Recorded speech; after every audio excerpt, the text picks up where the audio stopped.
Talk to me a little bit about this documentary. And I want to pick up on one of those comments you made in that clip that we ran there. You said you don't want to mix sport and politics, the two should stay separate. But the fundamental point here is it's not about politics, is it? It's about acceptance, it's about equality.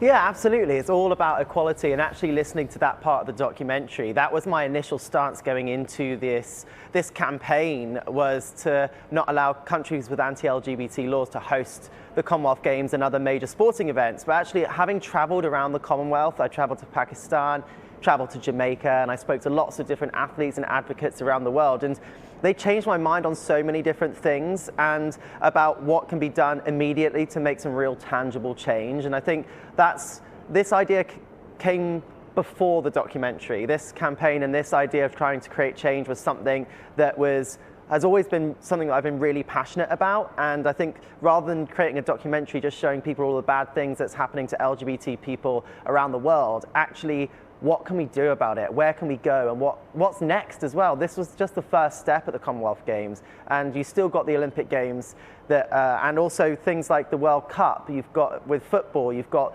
Formula One, and you've got boxing. All of these different events being held in countries that have the death penalty for queer people. And Tom, you said that during the process of the documentary, you discovered things. What did you learn, and how did you change your own mind?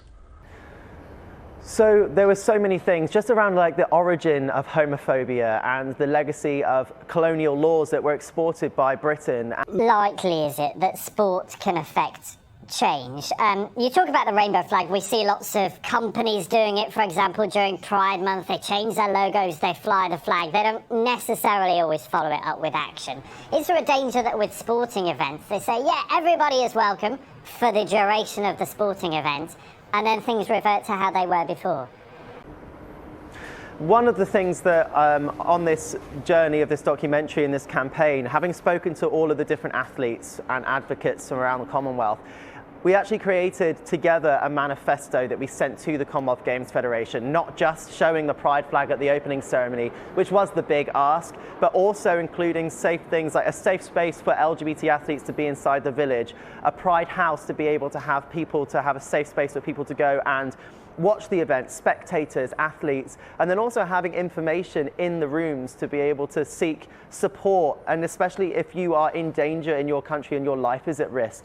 Information of charities that people can seek asylum with, and I'm continuing to work with the Commonwealth Games Athlete Commission and the Diversity Inclusion Leads to be able to make some real change moving forward. They had seen this when they were younger, when they were growing up, they would have felt less alone. They would have given them a little bit of hope that maybe one day they can be free and they have a space in sport, because, you know, LGBT people aren't going anywhere. We are here and we are part of the sporting community, and we just want to be able to feel safe in being able to do that. Tom, just watching that, you can see how emotional this film is and how it will have, I imagine, personally affected you. Will this spur you on to do more? What's next? You know, like I said, like the Commonwealth Games and this campaign moving forward is, the Commonwealth Games is just the start. There are still so many sporting events that are not including and being able to have like a safe space for LGBT people. And I think that's the big thing moving forward, is that Commonwealth Games is just the start. And they did an incredible job with including the pride flag at the opening ceremony. It was the first ever sporting event to do such a bold statement, which I think was really empowering and really amazing for so many people around the Commonwealth to feel seen, to feel like, wow, we are welcome. And I think in those 35 countries where their existence is illegal, being able to see that might have given them hope that they do have a place on this earth where they can be valued and that there is strength in our difference. Tom, thank you. It's been lovely to talk to you this morning. Really good to hear and see that documentary. It's so important. It's called Illegal to Be Me. It's on tonight at 9 o'clock on BBC One, and of course you can always watch it on the BBC iPlayer.